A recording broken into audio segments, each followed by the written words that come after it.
أعوذ بالله من الشيطان الرجيم بسم الله الرحمن الرحيم قل إنني هداني ربي إلى صراط مستقيم دينا قيما ملة إبراهيم حنيفا وما كان من المشركين قل إن صلاتي ونسكي ومحياي ومماتي لله رب العالمين لا شريك له وبذلك أمرت وأنا أول المسلمين قل أغير الله أبغي ربا وهو رب كل شيء ولا تكسب كل نفس إلا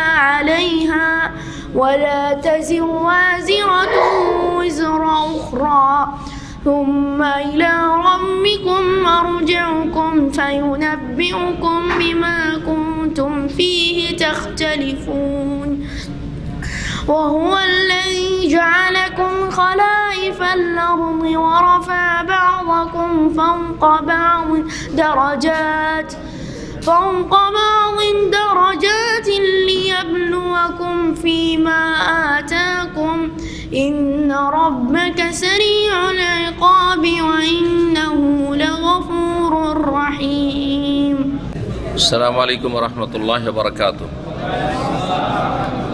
إن الحمد لله نحمده ونستعينه ونستغفره ونعوذ بالله من شرور أنفسنا ومن سيئات أعمالنا من يهده الله فلا مضل له ومن يضلل فلا هادي له وأشهد أن لا إله إلا الله وحده لا شريك له وأشهد أن محمدا عبده ورسوله صلى الله تعالى عليه وعلى آله وصحبه وسلم تسليما كثيرا أما بعد فقد قال الإمام البخاري رحمه الله تعالى باب الزكاة من الإسلام وقوله وما أمروا إلا ليعبدوا الله مخلصين له الدين حنفاء ويقيموا الصلاة ويؤتوا الزكاة وذلك دين القيمة আল্লাহ রব্বুল আলামিনের যাবতীয় প্রশংসা যে আল্লাহ রব্বুল আলামিন আমাদের সৃষ্টি করেছেন, আমাদের হেদায়েত দান করেছেন। সালাত এবং সালাম নাজিল হোক প্রিয় রাসূল সাল্লাল্লাহু আলাইহি সাল্লামের উপর। আজকে জুমাবারে ধারাবাহিক আলোচনা সহিহ বুখারী থেকে পর্ব নম্বর 13 কিতাবুল ঈমান। আজকে পহিলা জমাদাল উলা 1441 হিজরি মোতাবেক 27শে ডিসেম্বর 2019। অধ্যায় নম্বর হচ্ছে 34। ইমাম বুখারী রাহিমাহুল্লাহ বলছেন বাবুন আজ-যাকাতু মিনাল ইসলাম। এই অধ্যায় হচ্ছে যে যাকাত ইসলামের অঙ্গ। এই অধ্যায় হচ্ছে এই বিষয় সম্পর্কে যে যাকাত হচ্ছে ইসলামের একটি অঙ্গ।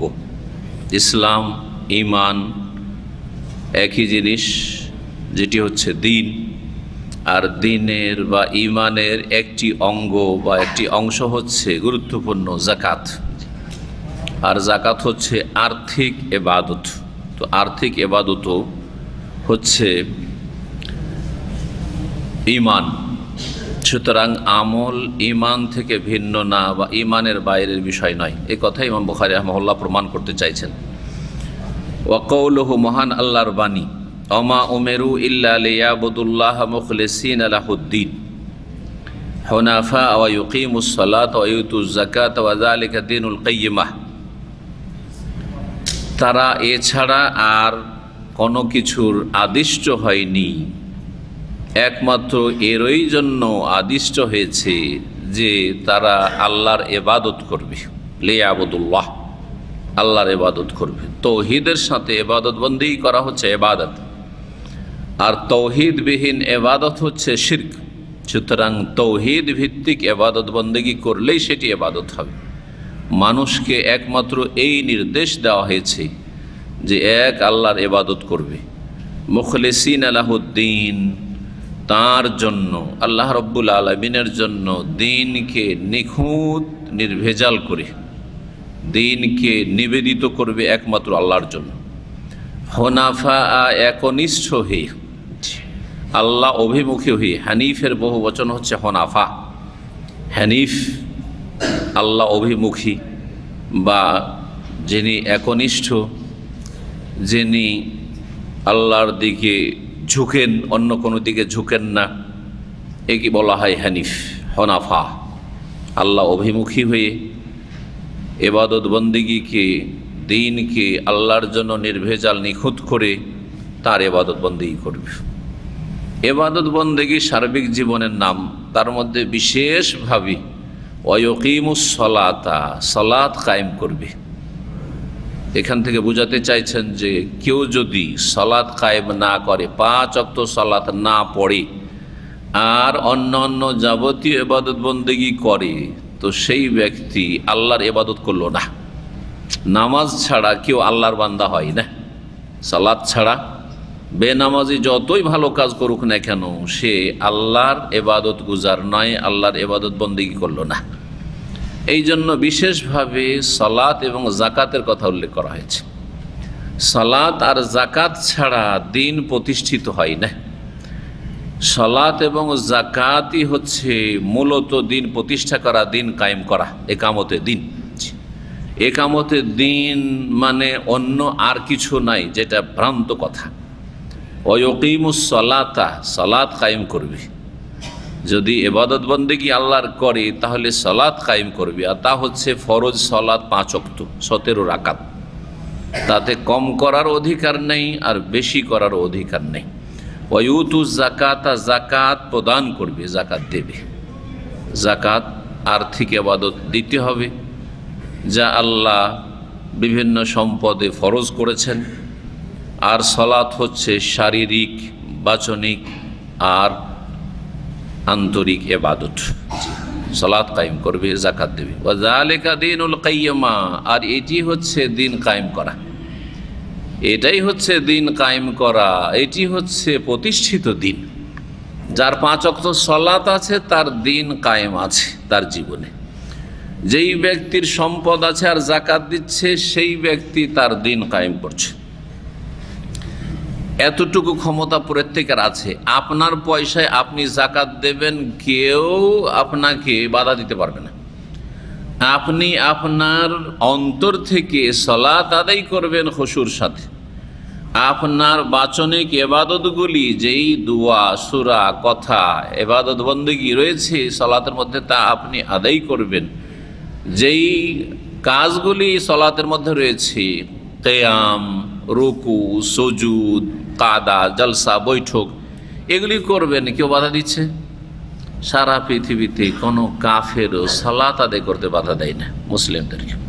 এখন পর্যন্ত মুসলিমরা যে এত মজলুম, এত যে কমজোর, এত যে অসহায়, তারপরও কোনো জায়গায় নামাজ পড়তে বাধা নেই। নিজের পয়সার যাকাত দিব, যাকাত দিতে বাধা নেই, কিন্তু তারপরও শতকরা 95 জনের বেশি মুসলিম উম্মার বেনামাজি। তাহলে সেই জাতির কাছে কি আশা করছেন? যেই জাতি বড় বড় কথা বলবে, বড় বড় আশা রাখবে, আর যেই কাজটি করতে তার দোস্ত দুশ্মন কেউ বাধা দেয় না, ঘরে বাইরে কেউ বাধা দেওয়ার নেই, সেই কাজটি করতে রাজি না। যদি বলেন যে রাস্তাতে বেরোইতে হবে, মিছিল করতে হবে, বেরিয়ে যাবে। হ্যাঁ, মার খেতেও বেরিয়ে যাবে। হ্যাঁ, বহু কিছু করবে। জি, কিন্তু নামাজ পড়তে বললে বলছে না, এটা আমার দ্বারা হবে না, আমার দ্বারা ফজরে উঠা হবে না। এই হলো আজকাল মুসলিম জাতির অবস্থা, ইল্লা মান রাহিমাল্লাহ, যার ফলে এই দুর্দশা মুসলিম জাতির। সালাত কায়েম ছাড়া দিন কায়েম হয়। সালাত কায়েম করা কোনো ওসিলা বা ট্রেনিং কোর্স নয়, যেমন ভ্রান্ত মতবাদে বলা হয়েছে। মওদুদি মতবাদে মৌলানা মওদুদি বলেছেন, এবং মৌলানা মওদুদির যারা ভক্ত তারা বলে থাকে, শুনতে পাচ্ছেন তাদের কাছ থেকে, আর তাদের কিতাব থেকে। 2টি কিতাব মৌলানা মওদুদির, 2টি কিতাব থেকে পড়ে আমি শুনিয়েছি আমার 8টি 9টি আলোচনায়। मौलाना मौदूदी बोलছেন যে नमाज रोज़ा हज ज़कात ये बड़ी इबादत के लिए ट्रेनिंग कोर्सेज हैं। বড় ইবাদত যেটা হলো দিন কায়েম, ওইটা হলো দিন কায়েম। আর এই বড় ইবাদতে পৌঁছার জন্য নামাজ, রোজা, হজ, যাকাত এগুলি হচ্ছে ট্রেনিং কোর্স। তার মানে এই ট্রেনিং কোর্স সবসময় করা লাগে না। আমরা দাওয়াতি ট্রেনিং কোর্স করেছি সাপ্তাহিক, মাদ্রাসা কাল থেকে আঞ্জুমান করেছি। কথা বোঝা গেছে না? আঞ্জুমান বলা হয় দেশে কওমি মাদ্রাসাগুলিতে বা আলিয়া মাদ্রাসা ট্রেনিং করায়। তারপরে বলে বলে বলে বলে অভ্যাস করেছি, ট্রেনিং করা হয়ে গেছে। আরও ট্রেনিং করবো নাকি? আর তো ট্রেনিং করবো না, তাই না? এখন কি করব? দাওয়াতি কাজ করব। হ্যাঁ, দাওয়াতি কাজ করছি। তাহলে ট্রেনিং কোর্সটা একসময় বন্ধ হয়ে যায়। একজন লোক গাড়ি চালাতে জানতেন না, আর আপনাকে এখন গাড়ি চালাতে হবে, গরজ হয়েছে আপনার অথবা কোম্পানির গরজে গাড়ি চালাতে হবে, তো কি করতে হবে? ড্রাইভিং স্কুলে গিয়ে কি করতে হবে? ট্রেনিং কোর্স নিতে হবে। ট্রেনিং কোর্স সারা জীবন নেবেন কি? কেউ ড্রাইভিং স্কুলে ভর্তি হয়ে নিচ্ছেন, কেউ বাইরে থেকে নিচ্ছেন। হ্যাঁ, ট্রেনিং করা হয়ে গেছে শেষে। এখন কি ট্রেনিং করার জন্য আমরা গাড়ি চালাচ্ছি কি না? যখন দরকার হচ্ছে, প্রয়োজন, তখন গাড়ি চালাচ্ছি, তাই না? তাই ট্রেনিং আর নাই, শেষ। তাহলে যখন নামাজ, রোজা, হজ, যাকাত এগুলো ট্রেনিং কোর্স, মানে একসময় শেষ, দরকার নাই। যখন গদিতে পৌঁছে যাবেন তো নাকে তেল দিয়ে ঘুমান, আর একামতের দিন হয়ে গেছে আপনার। ওইটাই হচ্ছে বড় ইবাদত আপনার। ইবাদতে কুবরা, মওদুদের ভাষা ইবাদতে কুবরা মানে বড় ইবাদত হচ্ছে ক্ষমতা অর্জন করা, ক্ষমতার লড়াই। ইসলাম নাকি ক্ষমতার লড়াইয়ের জন্য এসছে। ক্ষমতা নিজের হাতে নিতে হবে। এর চাইতে আকীদার বড় গোমরাহি আর কিছু হইতে পারে? ইসলামের টার্গেটটা কি পাল্টে দিলেন? ইসলামের টার্গেটটা কি পাল্টে দিলেন? ইসলামের টার্গেট হচ্ছে হাল আদুল্লুকুম আলা তিজারাতিন তুনজিকুম মিন আযাবিন আলিম। আযাবে আলিম থেকে, মর্মান্তিক আযাব থেকে মুক্তি লাভ করা জাহান্নাম থেকে, আর জান্নাত লাভ করা। ওয়ায়ুদখিলুকুম জান্নাতিন তাজরি মিন তাহতিহাল আনহার, জান্নাত লাভ করা। জি, এগুলো হচ্ছে টার্গেট। এই টার্গেটে জান্নাতে পৌঁছার জন্য আর জাহান্নাম থেকে বাঁচার জন্য যাবতীয় ইবাদত বন্দেগী। তো দুনিয়াতে, যেহেতু এখন দুনিয়াতে জান্নাতে পৌঁছা যাবে না, মরার পরেই হবে সেটা, সুতরাং দুনিয়াতে যাবতীয় ইবাদত বন্দেগীগুলি হচ্ছে লক্ষ্য উদ্দেশ্য। নামাজ ওসিলা, মাধ্যম নয়। ট্রেনিং কোর্স মাধ্যম, ওসিলা।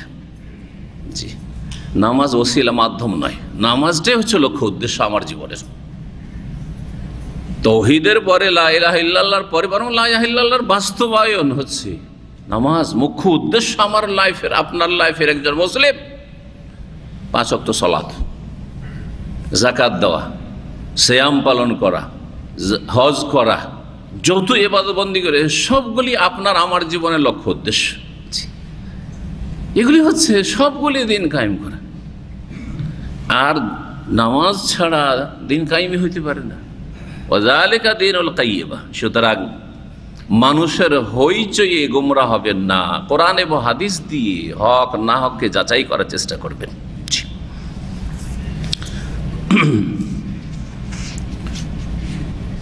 হাদিস নম্বর 46, প্রখ্যাত সাহাবী তালহা বিন উবাইদুল্লাহ রাদিয়াল্লাহু তাআলা আনহু, তার সম্পর্কে জানেন তিনি কে ছিলেন?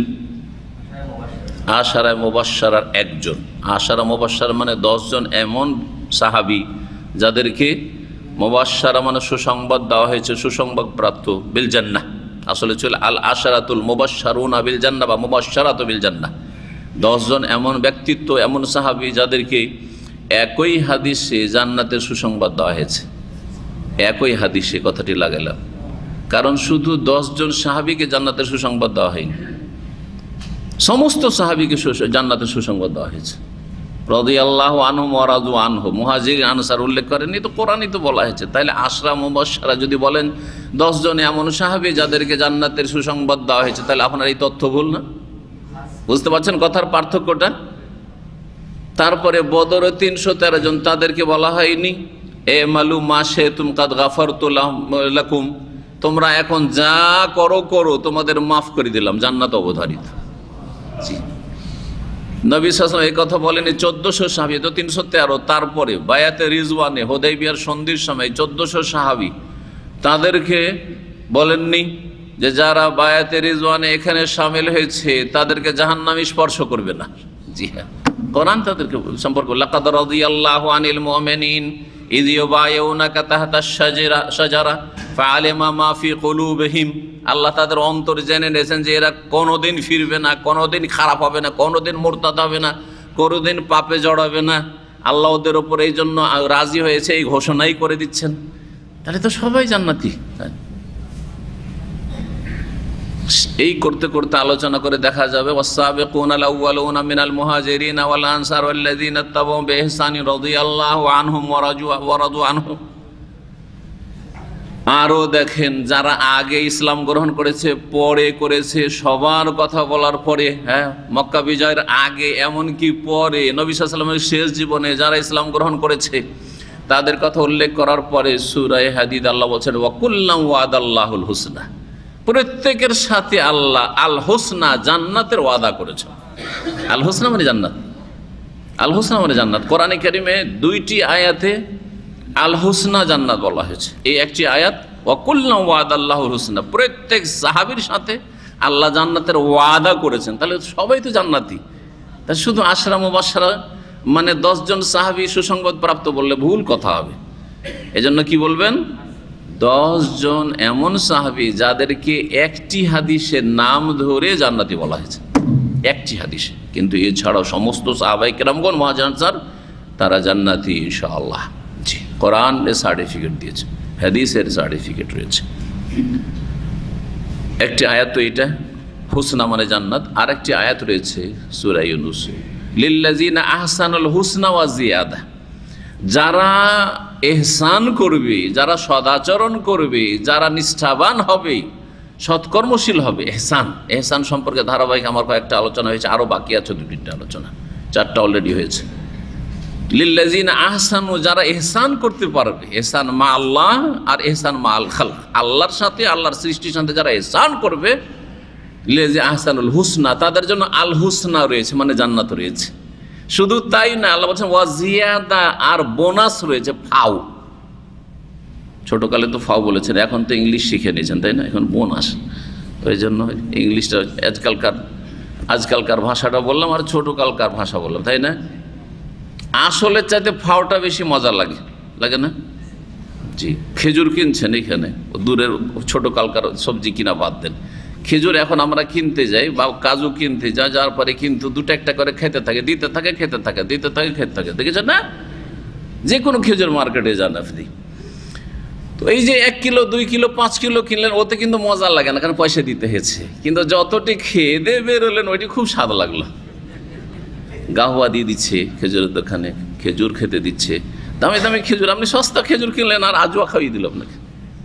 জি, 10 টাকা কিলো খেজুর কিনলেন 1 কিলো, আর আপনি ওখানে আজওয়া আর আরও দামি দামি যেসব খেজুর রয়েছে ওই সব খেজুর খেয়ে বেরিয়ে, ফাওটা মজা লাগলো না? লাগলো না? মানুষকে ফাওটা বেশি মিষ্টি লাগে। তা আল্লাহ ওই জন্য বলছেন যে জান্নাত তোমাদেরকে ফাও দেবো, কারণ তোমাদের স্বভাব হচ্ছে ফাওকে ভালোবাসা, বোনাস বেশি ভালোবাসা তোমরা। জি, যাই হোক, তালহা বিন উবাইদুল্লাহ রাদিয়াল্লাহু তাআলা আনহু আশরা মুবাশশারার একজন, আহাদুল আশরা আল মুবাশশারিনা বিল জান্নাহ। ইয়াকুল, তিনি বর্ণনা করছেন, যা রাজুল ইলা রাসূলিল্লাহ সাল্লাল্লাহু আলাইহি ওয়াসাল্লাম, রাসূলুল্লাহ সাল্লাল্লাহু আলাইহি ওয়াসাল্লামের কাছে জনপ্রিয় ব্যক্তি আসলো, মিন আহলে নাজদ, নাজদবাসীদের বা নাজদের একজন লোক আসলো। মিন আহলে নাজদ, নাজদ বলা হয় কোন এলাকাকে? এক কথায় আরবিতে নাজদ যেটা বলা হয় সেটা আমাদের দেশে বরিন্দ্র বলা হয়। মানে বরিন্দ্র কোন এলাকাকে বলা হয়? যে এলাকা দেশের মধ্যে সবচেয়ে উঁচা এলাকা। জি, বাংলাদেশেও বরিন্দ্র আছে আর আমাদের পশ্চিমবঙ্গে বরিন্দ্র এলাকা আছে, কারণ একই শুধু পাশাপাশি। তো বরিন্দ্র এলাকাতে কোনোদিন বান বন্যা উঠে না। যদি বরিন্দ্র এলাকাতে বান বন্যা ওঠে তো গোটা বাংলাদেশ, পশ্চিমবঙ্গ ডুবে যাবে সব। 1 কিলোমিটার 1.5 কিলোমিটার 2 কিলোমিটার উঁচা আছে অন্য এলাকা থেকে। অনেক এলাকা কোনোদিন শোনা যায় না যে ওইসব এলাকায় বন্যা উঠেছে। জি, উঁচা এলাকা। তো আর সৌদি আরবেও এক নাজদ আছে। নাজদ মানে এমন উঁচা এলাকা যে ওই এলাকা কোনোদিন ডুববে না। যদি ডুবে যায় তাহলে গোটা সৌদি আরব ডুবে সব শেষ। মক্কা মদিনা হেজাজ সব ডুবে যাবে, দাম্মাম কিছু থাকবে না, সব ডুবে যাবে। এ নাজদ শুরু হয় আল কাসিম থেকে শুরু করে রিয়াজ আর জুলফি, মজমা এইসব এলাকা আর আল খারজ পর্যন্ত, এই সব এলাকাগুলি হচ্ছে নাজদ এলাকা। এটা বিস্তর এলাকা। আপনি আল কাসিমের দিকটা দেখালাম, তাইফের দিকে যেতে অনেক দূর যাবে, ধরেন কোয়াইয়া পর্যন্ত সব নাজদ, জি হ্যাঁ, এসব নাজদি এলাকা। জি, এটা হচ্ছে নাজদুল হেজাজ, আরব হেজাজের নজদ, উঁচা এলাকা। ইরাকের মধ্যে কিছু এলাকা উঁচা আছে যেটাকে নজদুল ইরাক বলা হয়। নজদুল ইরাক, নবী সাল্লাল্লাহু আলাইহি ওয়াসাল্লাম যে হাদিসে নজদ থেকে ফিতনা হবে বলেছেন, এই হাদিস নিয়ে বিদাতীরা খুব বাড়াবাড়ি করে আর অপব্যাখ্যা করে আর ফিট করে খালেস তৌহিদের শাইখুল ইসলাম আব্দুল্লাহ রাহমাতুল্লাহ আলাইহি যে দাওয়াত, যে শিরক মুক্ত করেছেন এই দেশকে, বিদআত মুক্ত করেছেন এই দেশকে মাজার মুক্ত করেছেন, পীর মুরিদি ভণ্ডামি মুক্ত করেছেন, এই দাওয়াতের ফিট করে যে এটা একটা ফিতনা। জি, যে সব কবরকে ভেঙে নিশ্চিহ্ন করে দিয়েছে, ওলিয়া উলিয়ার মাজারকে নিশ্চিহ্ন করে দিয়েছে, এই কথাই বলে বেদাতীরা, মাজারপন্থীরা আর বেদাতীরা, বুঝছেন না, যে এটা তাদের মিথ্যা কথা এবং ভুল ব্যাখ্যা। রাসূলুল্লাহ সাল্লাল্লাহু আলাইহি সাল্লামের ভবিষ্যৎবাণী 1400 বছর আগে করেছেন, আর 1400 বছর ইতিহাস প্রমাণ করে যে অধিকাংশ ফিতনাগুলি হয়েছে মুসলিমদের পক্ষ থেকে, মুসলিম গুমরাহদের পক্ষ থেকে, অথবা অমুসলিম কাফেরদের পক্ষ থেকে যেসব ফিতনা জুলম অত্যাচার হয়েছে, এটা ইরাকে হয়েছে। হালাকু খার মোগলদের আক্রমণ বাগদাদের উপর, আর তার বাগদাদের যে ক্ষয়ক্ষতি, ইসলামী সভ্যতার, ইসলামের যে জ্ঞান ভাণ্ডার ছিল, লাইব্রেরি ছিল, আর মুসলিমদেরকে যে কিভাবে নিধন করা হয়েছে, এসব ইতিহাস। আর এছাড়াও বহু ইতিহাস রয়েছে তার আগে পরে। অধিকাংশ ফিতনাগুলি এই ইরাক থেকে হয়েছে। তো এই নজদে হোনাকাল ফিতান ওয়া জালাজিল, ওখান থেকে ফিতনা হবে আর ভূমিকম্প হবে, ইতিহাস প্রমাণ করে। রাসূলুল্লাহ সাল্লাল্লাহু আলাইহি ওয়াসাল্লাম এই হাদিসের ব্যাখ্যা, সেটা হচ্ছে নজদুল ইরাক, নজদুল হেজাজ নয়। আর দুটো একটা যদি কোথাও কোনো জায়গায় ফিতনা হয়, নিশ্চয়ই তৌহিদ ফিতনা নয়, সুন্নাত ফিতনা না, শিরক হচ্ছে ফিতনা, বেদাত হচ্ছে ফিতনা, প্রথম জানতে হবে। অন্য কোনো অপ্রীতিকর ঘটনা কোথাও যদি ঘটে, তার মানে এই নয় যে সেই জায়গা খারাপ বা সেই জায়গার মানুষরা খারাপ। ভালো মানুষের মাঝখানেও বা ভালো এলাকাতেও যেখানে কোনোদিন কোনো কিছু খারাপ হয়নি, সেখানেও কোনো অঘটন ঘটতে পারে, আর ঘটছেও, তাই না? জি, ভালো বংশে খারাপ লোক পয়দা হয় না? হয়, ব্যতিক্রম হয়, অধিকাংশই ভালো, কিন্তু এক দুজন খারাপ বেরিয়ে গেছে বা অল্প কিছু লোক খারাপ বেরিয়ে গেছে, সেই কারণে সেই বংশ কখনো বদনাম হয় না। জি, সুতরাং এগুলি হচ্ছে বিদাতীদের অপব্যাখ্যা, যেটা থেকে সতর্ক করার জন্য এই কথাগুলি বললাম। যাই হোক, এই নাজদ মানে হচ্ছে হেজাজের নাজদ থেকে একজন লোক আসলো, সায়ের আর রাস, তার চুলগুলি মাথার বিক্ষিপ্ত ছিল, মাথা বিক্ষিপ্ত মানে মাথার চুল বিক্ষিপ্ত ছিল। নাসমা ও দাউইয়া সৌতহি, তার গুনগুন আওয়াজ শুনছিলাম, গুনগুন করে, গুনগুনও বলা হয় আবার ঘুনঘুনও বলা হয়, গুনগুইনা লোক বলি আমরা, গটাকে গ কাছাকাছি, তো গুনগুন গুনগুন করে কি যেন বলতে আছে। ওয়ালা নাফকাহু মা ইয়াকুল, কিন্তু সে কি বলছে তা বুঝছিও না, বোঝা যায় না যে কি বলছে। হাত্তা দানা, কাছে চলে আসলো রাসূলুল্লাহ সাল্লাল্লাহু আলাইহি ওয়াসাল্লামের কাছে, নিউ মুসলিম, নতুন মুসলমান হয়েছে। আসার পরে রাসূলুল্লাহ সাল্লাল্লাহু আলাইহি ওয়াসাল্লামকে ইসলাম সম্পর্কে জিজ্ঞাসা করল। জি, বেদুইন ছিল। ফাকালা রাসূলুল্লাহ সাল্লাল্লাহু আলাইহি ওয়াসাল্লাম, যখন ইসলাম সম্পর্কে জিজ্ঞাসা করলো ওই লোক, তখন রাসূলুল্লাহ বলেন, খামসু সালাওয়াতিন ফিল ইয়াউমি ওয়াল লাইলা, এখানে ফিল ইয়াউমি ওয়াল লাইলা, অন্য হাদিস ফি কুল্লি ইয়াউমিন ওয়া লাইলা, প্রত্যেক দিনে, প্রতিদিন 5 নামাজ পড়তে হবে। খামসু সালাওয়াত, কত নামাজ? 5 ওয়াক্ত নামাজ পড়তে হবে। খামসু সালাওয়াতিন ফিল ইয়াউমি ওয়াল লাইলা, একদিন রাতে 5 টাইম নামাজ পড়তে হবে। 5-এ 4 করা যাবে না, আর 5-এ 6 করা যাবে না, 17-তে 15 করা যাবে না, ফজর 2 রাকাত বাদ দিই।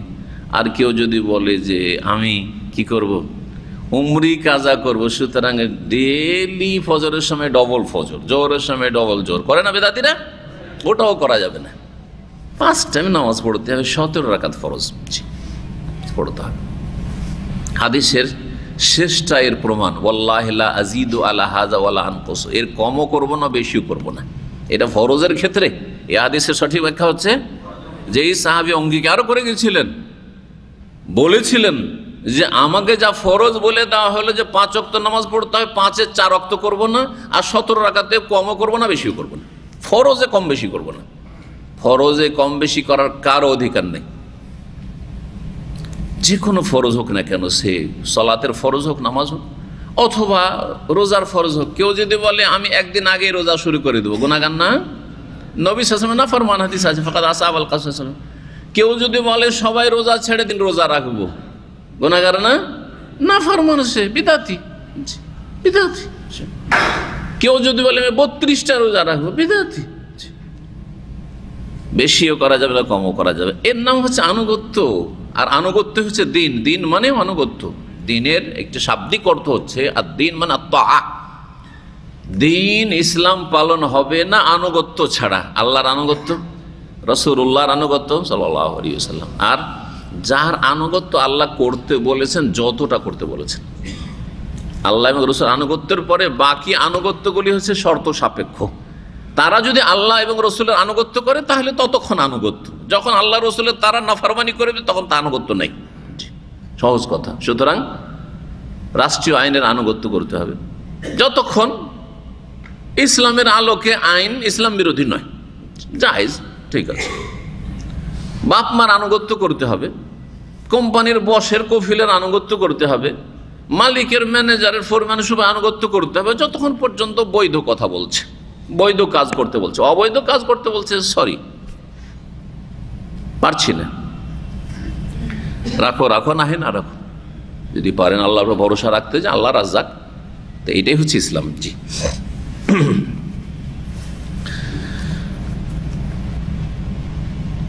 ফাকালা, তখন ওই সাহেব বলছেন হাল আলাইয়া গায়রুহা, আমার ওপর কি এছাড়া আর কিছু আছে? মানে 5 ওয়াক্ত নামাজ ছাড়া নামাজের ক্ষেত্রে আর অতিরিক্ত নামাজ আছে 70 রাকাতের বেশি?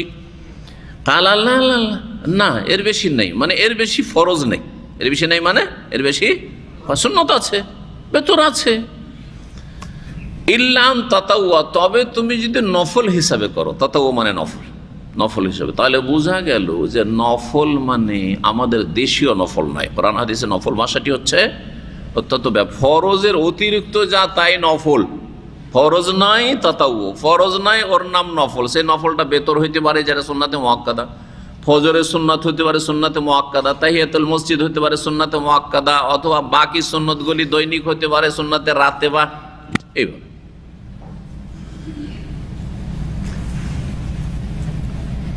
এই হাদিস এ কথারও দলিল যে ঈদের সালাত, যারা বলছে অধিকাংশ ওলামারা এটাই বলছেন যে ঈদের সালাত সুন্নাতে মুআক্কাদা বা ফরজে কিফায়া, কিন্তু সেটা ফরজ নয়, ফরজ আইন নয়। যদিও শাইখুল ইসলাম ইবনে তাইমিয়া রাহমাতুল্লাহ আলাইহি তার মত ভিন্ন, তিনি বলছেন যে না, 2 ঈদের সালাত হচ্ছে বাৎসরিক ফরজ। যেমন এখানে 5 ওয়াক্ত সালাত বলা হয়েছে, জুমা বলা হয়নি, কিন্তু জুমা অন্য আয়াত দ্বারা জুমা ফরজ। জি, ইযা নুদিয়া লিস-সালাতি মিন ইয়াউমিল জুমআ ফাসাউ ইলা যিকরিল্লাহি ওয়া যারুল বাই'। সুতরাং জুমা ফরজ, ওই রকমই ঈদুল ফিতর, ঈদুল আজহার সালাত ফরজ। সুতরাং প্রবাসী যারা ঈদের রাতে আড্ডা দিয়ে ঘুমিয়ে থেকে যাচ্ছেন আর ঈদ পড়েন না, কিন্তু হাজার হাজার মানুষ এখানে ঈদ পড়ে না, ভিতরের খবর অনেকে। কারণ এত সকালে সকালে এখানে ঈদ হয় যে ফজর পড়ার ঈদ পড়া, যেমন ফজর পড়া কষ্টকর বেনামাজিদের জন্য, তেমন ঈদের নামাজ পড়াও সৌদি আরবে কষ্টকর। সকালে সকালে উঠে ঈদগাহে পৌঁছা, তাই না? দেশের মতো 8টা 9টা 10টা ঈদ হলে তার অসুবিধা নেই, এমনিতে ঘুম ভেঙে গেছে, তাই না? তো এখানে এই জন্য ঈদ ছুটে যায় অধিকাংশ লোকের। তারপরে বলছেন কালা রাসূলুল্লাহ ওয়া সিয়াম রমাদান, আর কিছু যখন জিজ্ঞাসা করলেন রমজান মাসের সিয়াম পালন করতে হবে, কালা হাল আলাইয়া গায়রুহু, রমজান মাসের সিয়াম ছাড়া আর কোনো সিয়াম ফরজ রয়েছে? কাল আল্লাহ, আর কোনো ফরজ নেই, ইল্লা আন তাতাওয়া, তবে নফল সিয়াম যদি রাখো। বাকি সবগুলি নফল। শাওয়াল মাসের 6 রোজা নফল, যদিও সুন্নাত, কিন্তু সুন্নাত প্লাস নফল। আপনি কাউকে তিরস্কার করতে পারেন না। এখন এমন একটা অবস্থা তৈরি হয়ে গেছে ধার্মিক লোকদের মধ্যে, বিশেষ করে এখানে সৌদি আরবে অনেকেই এখানে রোজা রেখে রেখে, যদি কেউ শাওয়াল মাসে 6টা রোজা না রাখে, আরে রোজা রাখেননি আপনি, যেন একটা অপরাধ করে দিয়েছে, ভুল করে দিয়েছে। না, কিচ্ছু ভুল করেনি, ওর ইচ্ছা, পারলে রাখবে, না রাখবে, কোনো দোষের কথা নেই। হতে পারে সে আমলটা তার জন্য কষ্ট, অন্য আমল তার জন্য সহজ। আপনি হয়তো রোজা বেশি রাখতে পারছেন, আরেকজন তাহাজ্জুদ বেশি পড়তে পারছে, আরেকজন অন্য কাজ দান খেরাত বেশি করতে পারছে। সবার দ্বারা সব কাজ সম্ভব নয়। সুতরাং সুন্নত নফলের ক্ষেত্রে কেউ কাউকে তিরস্কার করবেন না, অথবা তিরস্কারের দৃষ্টি নিয়ে দেখবেন না, যারে তুচ্ছ দৃষ্টি নিয়ে দেখবেন না, যারে কিরে আরাফার রোজাই রাখেনি কেমন লোক রে, হ্যাঁ আশুরার মুহররমের রোজা রাখেনি কেমন লোক রে, না না না না রাখেনি। আল্লাহ তৌফিক দান করুক, সবাইকে তৌফিক দান করুক। জি, এক কথায় নফল। জাকাত, তারপরে জাকাতের কথা উল্লেখ করলেন। তাহলে তরতিবের খেলাফ উল্লেখ করা জায়েজ, যদিও অধিকাংশ হাদিসের তরতিব হচ্ছে বা কোরআনে কারিমেরও তরতিব হচ্ছে যেটা সিরিয়াল, সেটা হচ্ছে সালাতের পরেই জাকাত। কোরআনে কারিমে কোথাও সালাতের সাথে সিয়ামের কথা নাই, কিন্তু জাকাতের কথা অনেক আয়াতে রয়েছে। জি, জাকাতের গুরুত্ব সিয়াম রোজার চাইতে অনেক বেশি। তবে আরেকটা ব্যাখ্যার দিক আছে, সেটা হচ্ছে জাকাত সবার ওপর ফরজ নয়, কিন্তু সিয়াম আমির গরিব, সচ্ছল অসচ্ছল, অভাবী সবার উপর, সুস্থ হলেই ফরজ। যেসব মুসলিমদের ওপর সিয়াম রোজা ফরজ, তাদের সংখ্যা জাকাত যাদের উপর তাদের চাইতে অনেক বেশি, তাই না? অনেক বেশি সংখ্যায় নামাজ। এই যে দিন ইসলামের 5টি স্তম্ভ রয়েছে, তার মধ্যে 3টি প্রত্যেক মুসলিমের উপর ফরজ। তাওহীদ, লা ইলাহা ইল্লাল্লাহ, 5 ওয়াক্ত সালাত, আর কি নামাজের পর রোজা। কিন্তু জাকাত পয়সা হওয়া লাগবে, বাঁচা লাগবে, পয়সা হওয়া শুধু লাগবে, পয়সা খেয়ে দে বাঁচা লাগবে, খেয়ে দে চিকিৎসা করে বাঁচেই না, কোনো বছর বাঁচে না, কিন্তু মোটামুটি খুব সচ্ছল চলে যাচ্ছেন, জাকাত নেই। সারা জীবন এরকম চলে যাবে, জাকাত নেই আপনার ফরজ। দান খেরাত পারলে করেন, না হয় করিয়েন না, কিন্তু জাকাত ফরজ নেই। হজ সচ্ছল হলে খেয়ে দিয়ে চিকিৎসা এই সেই সব কিছু করে, এই নয় যে বাড়ির উপর বাড়ি করে যাচ্ছেন আর জমির উপর জমি কিনে যাচ্ছেন, না ওইরকম নয়। একটা বাড়ি আছে যথেষ্ট, একটা বাড়ি আছে এটা যথেষ্ট। জি, খাওয়া দাওয়ার মতো চলে যাচ্ছে, সংসার চলে যাচ্ছে, যথেষ্ট। এখন আপনি এখানে আছেন, কাছে চলে আসছেন, আপনার উপর এখন হজ ফরজ। জি, জাকাতের কথা যখন উল্লেখ করলেন, কাল হাল আলাইয়া গায়রুহা, এর ছাড়া কি আর কিছু করতে হবে? কাল আল্লাহ, আর্থিক ইবাদত, ইল্লা আন তাতাওয়া, তবে যদি নফল করো। নফল যেটাকে আমরা সাদাকা বলে থাকি, যদিও সাদাকা আরবি কোরআনের ভাষায় ফরজ, জাকাতকেও সাদাকা বলা হয়েছে, কিন্তু এমনিতে সাদাকা যখন জাকাতের পাশাপাশি সাদাকা বলবো, তখন সাদাকা হচ্ছে নফল, যেটা ফরজের অতিরিক্ত, আর জাকাত হচ্ছে ফরজ। জাকাত নফলের ক্ষেত্রে বলা যায় না। এতটুকু বললেন। হজের কথা উল্লেখ করলেন না, এই জন্য করলেন না যে এই ঘটনা হজ ফরজ হওয়ার আগে। হজ ফরজ হয়েছে 9ম হিজরিতে অথবা 10ম হিজরির শুরুতে, এটাই হচ্ছে সঠিক। জি, যারা বলেছেন হজ ফরজ হয়ে গেছিল 6ষ্ঠ হিজরিতে, এই তথ্য ভুল। কারণ এত আগে যদি হজ ফরজ হয়, তাহলে নবী সাল্লাল্লাহু আলাইহি ওয়াসাল্লাম এত বিলম্ব করলেন কেন? বিলম্ব করার কথা নয়, কারণ হজ আলাল ফরজ, যখনই ফরজ হবে তখনই আদায় করতে হবে। 2 নম্বর কথা, কি করে আল্লাহ হজ ফরজ করতে পারেন যেখানে মক্কা কাফেরদের দখলে, বেদখল হয়ে আছে, আমি ঢুকতে পারছি না, আর কি করে আল্লাহ কাজ ফরজ করে দেবেন? এটা হইতে পারে না। সুতরাং যারা বলেছে যে হজ আগে ফরজ হয়েছিল, ভুল কথা। জাকাত আর সিয়াম 2য় হিজরিতে ফরজ। জাকাত যদিও জাকাতের আসল ফরজ হওয়া মক্কাতেই ফরজ হয়ে গেছিল, নামাজ ফরজ হইল, সালাত, আর তারপরে জাকাত মক্কাতেই ফরজ হয়ে গেছিল। কিন্তু জাকাতের ডিটেলস কতটা দিতে হবে, টাকা পয়সায় কত দিতে হবে, ওষুধ খাদ্যদ্রব্যে কত দিতে হবে, সেচ করা হলে বিনা সেচ হলে, এসব যে তাফসিল বিস্তারিত বিধিবিধান মদিনায় নাজেল হয়েছে। জি, সিয়াম 2য় হিজরিতে, কিন্তু হজ ওলামার হোসেন 9ম হিজরির শেষ দিকে অথবা 10ম হিজরির প্রথম দিকে হজ ফরজ হয়েছে, আর তারপরে রাসূলুল্লাহ সাল্লাল্লাহু আলাইহি সাল্লাম বিদায় হজ করেছেন। সেটি তার প্রথম হজ, সেটি তার শেষ হজ। কালাফা আদবার রাজুল, লোকটি চলে গেল। ওয়া ইয়াকুল, বলতে বলতে, এই কথা বলতে বলতে, কি ওয়াল্লাহি, আল্লাহর শপথ করে বলছি, লা আজিদু আলা হাযা ওয়া লা আনকুসু, যা বললেন আপনি এর বেশিও করব না আর কমও করব না, বেশিও করব না আর কমও করব না।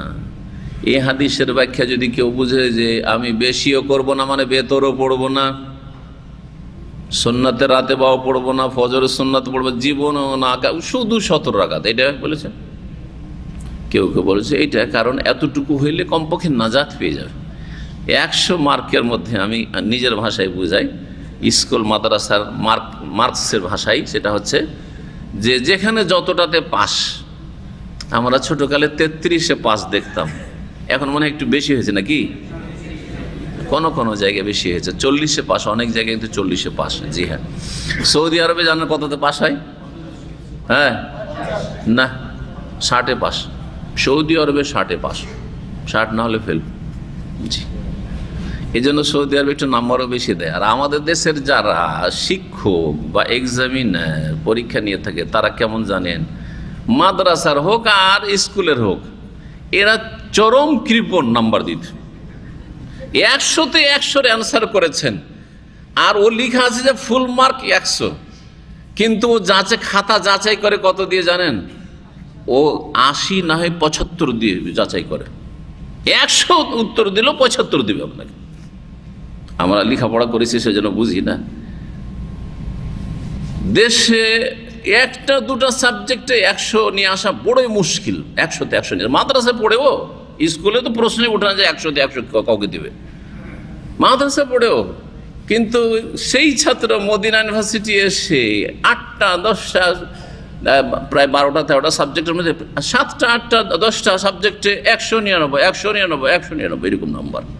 ওই লোকটাই তো, সেই লোকটাই তো আমি বা আমার মতো যারা ভালো ছেলে, যারা লেখাপড়া করেছে এরকম। তো কথা হচ্ছে যে এখানে পাস 60 নিয়ে আসতে হয়, তাহলে পাস হয়, 60-এর নিচে হলে ফেল। তো কথা হচ্ছে যে যেই ব্যক্তি 5 ওয়াক্ত সালাত 70 রাকাত পড়ে সে পাস করে গেছে, সে জাহান্নামে যাবে না, সে জাহান্নামে যাবে না। তবে বেতর সম্পর্কে শোনেন, বেতর একমাত্র হানাফি মযহাবে ওয়াজিব, বাকি মযহাবে ওয়াজিব নয়, সুন্নাতে মুআক্কাদা। কিন্তু ইমাম আহমদ বিন হাম্বল সুন্নাতে মুআক্কাদা বলছেন।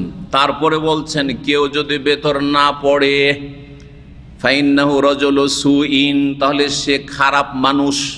যে বেতর ছেড়ে দেয় সে হচ্ছে খারাপ মানুষ। তোরাদ্দু শাহাদাতুহু, সুতরাং তার সাক্ষী গ্রহণ করা যাবে না। তার মধ্যে ফাসেকি চলে আসবে। কার সাক্ষী গ্রহণ করা যায় না? ফাসেকের, গুনাহগারের, যে গুনাহগার। জি হ্যাঁ, সাগিরা গুনাহ দীর্ঘ সময় ধরে করলে কাবিরা। একদিন বেতর ছাড়লেন হয়তো সাগিরাই হলো, কিন্তু যদি ডেলি বেতর ছেড়ে দেন আপনি, তাহলে কাবিরা হইতে পারে, কাবিরাও সেটা হইতে পারে। যেমন অন্য চোখের গুনাহ সাগিরা, কিন্তু বারবার দেখলে কাবিরা। বলছেন যে আল্লাহর কসম করে বলছি যে আমি বেশিও করব না কমও করব না, বেশি কম করব না। এর সঠিক ব্যাখ্যা আগে বলে দিচ্ছি, কিন্তু সেটা হচ্ছে ফরজে বাড়াবো না কমাবো না। ফরজ 5 ওয়াক্ত নামাজ 5 ওয়াক্ত পড়বো, 17 রাকাতই পড়বো। রমজান মাসে রোজা ফরজ, রমজান মাসে রোজা রাখবো। যাকাত যতটা ফরজ ততটা, ফরজে বাড়াবো না। আমি অতিরিক্ত সাদকা খায়রাত করবো, সেটা আলাদা কথা। তাহলে ফরজে বাড়ানো চলবে না, আর কমানোও চলবে না। জি, ফরজের নিয়তে বাড়ালে বিদাত হবে, ফরজের নিয়তে বাড়ালে বিদাত হবে। যেমন ফরজে কমালে ফাসেকি, বিরুদ্ধাচরণ হবে। কালা রাসূলুল্লাহ তখন বললেন আফলাহা ইন সাদাকা, এই লোকটি যদি সত্যবাদী হয়, মানে তার কথাই যদি সততা থাকে আর এর সত্যতা সে প্রমাণ করতে পারে, যেটা বলে গেল এটাই যদি আমল করে সারা জীবন, আফলাহা, তাহলে সেই ব্যক্তি সফল হয়ে গেল, সেই ব্যক্তি কামিয়াব হয়ে গেল, সাকসেস হয়ে গেল। কাদ আফলাহাল মুমিনুন। জি, যারা আফলাহা সফল কাম, তারা হচ্ছে উলাইকা হুমুল ওয়ারিসুন। সূরা মুমিনুনের কয়েকটি আয়াত পড়েন, আল্লাহ বলছে উলাইকা হুমুল ওয়ারিসুন, এরাই হচ্ছে উত্তরাধিকারী, এরাই হচ্ছে ওয়ারিস। আল্লাযীনা ইয়ারিসুনাল ফিরদাউস হুম ফিহা খালিদুন, যারা জান্নাতুল ফিরদাউসের ওয়ারিস হবে, সেখানে চিরকাল থাকবে।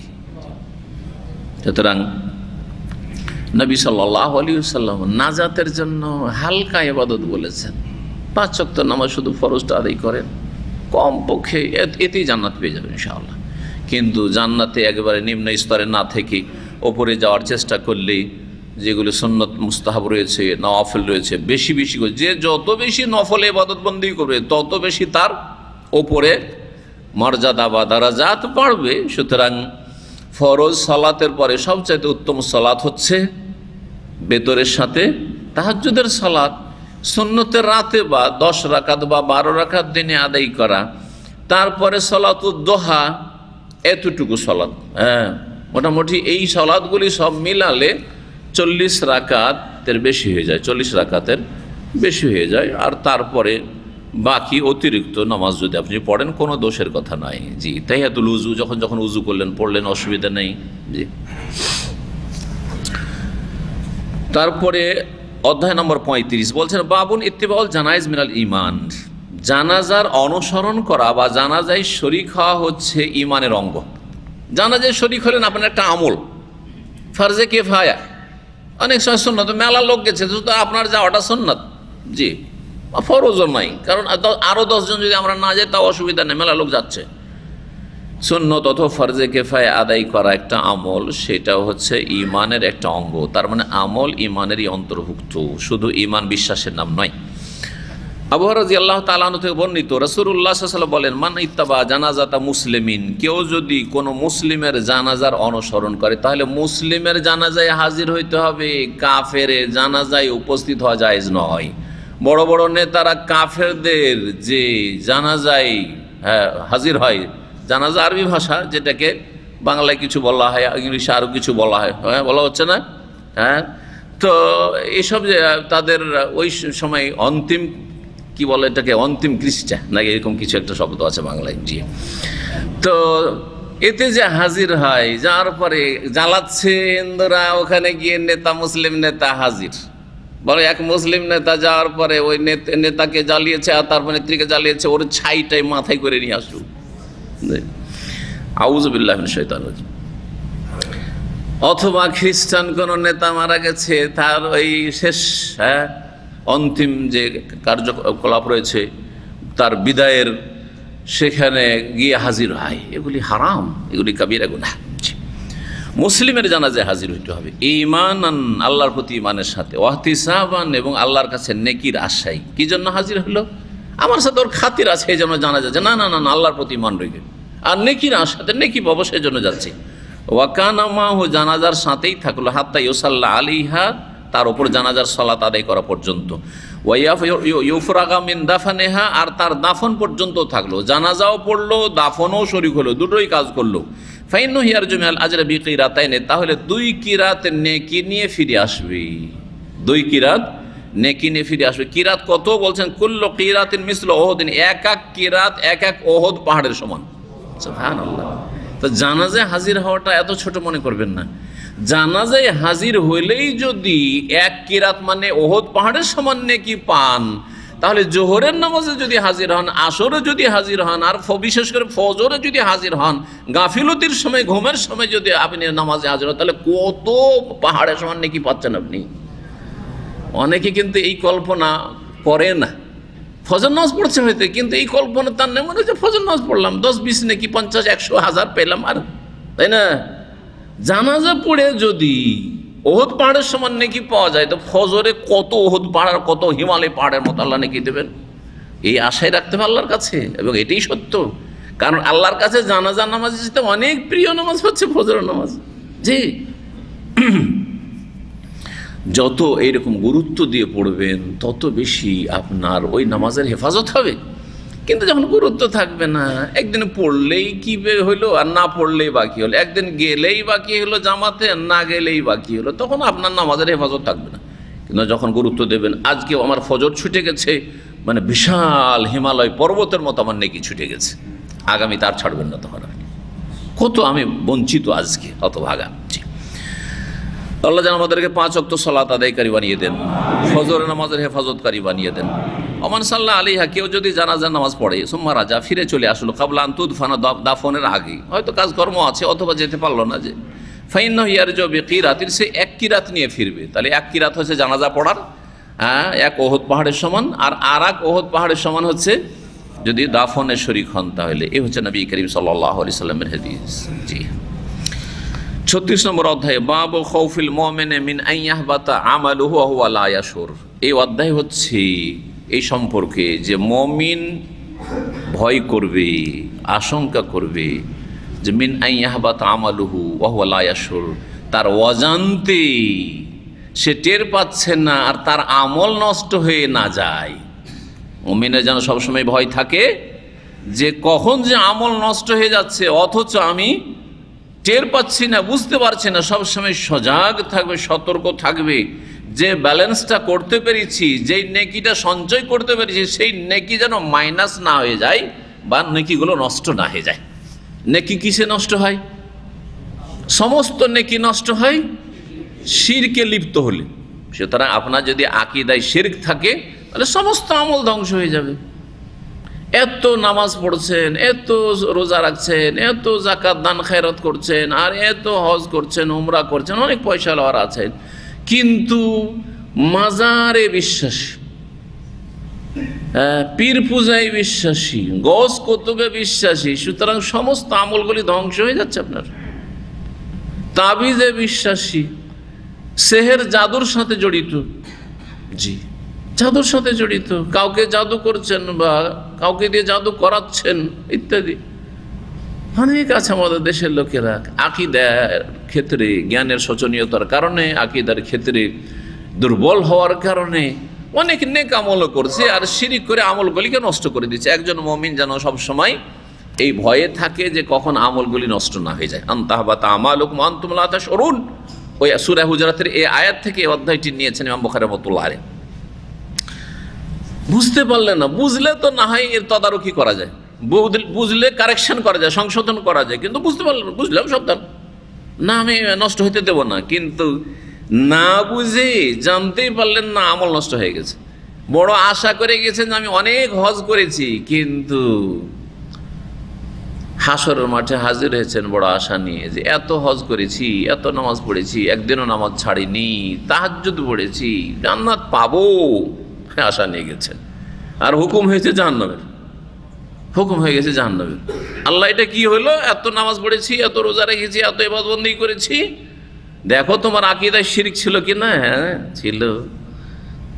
যেমন মক্কা শরীফ, আমাদের দেশে লোকের আছে না, অধিকাংশ লোকের মক্কা শরীফ, মদিনা শরীফ, তেমন বাগদাদ শরীফ, তেমনি আজমির শরীফ। জি হ্যাঁ, এই আকীদায় নিয়েই আপনি হাজির হয়েছেন হাসরের মাঠে।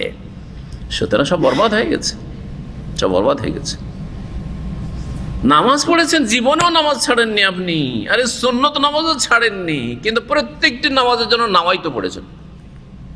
আপনি কি জানেন না রাসূলুল্লাহর হাদিস, মান আমিলা আমালান লাইসা আলাইহি আমরুনা ফাহুয়া রাদ্দুন, কেউ যদি এমন কোন আমল করে যেটা আমার আদর্শ অনুযায়ী হলো না, তাহলে সে আমলটি প্রত্যাখ্যাত, ছুঁড়ে ফেলে দেওয়া হবে। তা আমলই কবুল হয়নি, ফরজও কবুল, নফলও কবুল হয়নি, কারণ প্রত্যেকবার নামাইতো ইক্তাদাইতো বিহাজাল ইমাম, আনা ইমামুল লিমান হাজার আমালাম হাজ, যাই নামাজের দোয়া কোথাও নেই, সম্মিলিত মোনাজাত, সালাম ফিরেও বেদাত, নামাজের শুরুতেও বেদাত, শেষেও বেদাত, সালাম ফিরা হইলো, তারপরে মোনাজাতের বেদাত, মোনাজাতের বেদাতের আগে মাথায় হাত দেওয়ার বেদাত, আক্ষেপের বেদাত।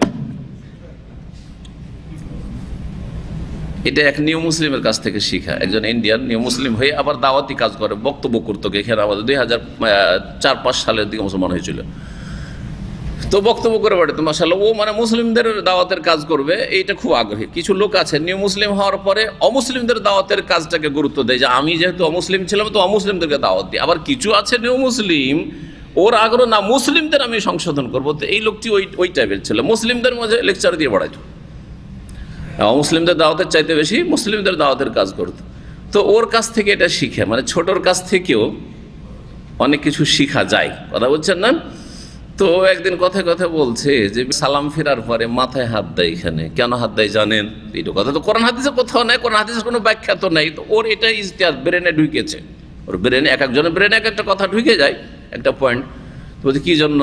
কারণ ও বেদাত দিয়ে নামাজ শুরু করেছে, না নিয়াত পড়েছে, হ্যাঁ যায় নামাজের দোয়া পড়েছে, ইক্তাদাই তো বেহাজাল ইমাম পড়েছে, নামাজ তো কবুল হয়নি, নামাজ তো কবুল হয়নি। আর তারপর সুন্নতের খেলাফ নামাজ পড়েছে, নামাজটা শেষ করলো, এতক্ষণ খাটনি করলো, কিন্তু নামাজ তো কবুল হইল না, এই জন্য মাথায় হাত দিচ্ছে, হায় রে কি করলাম।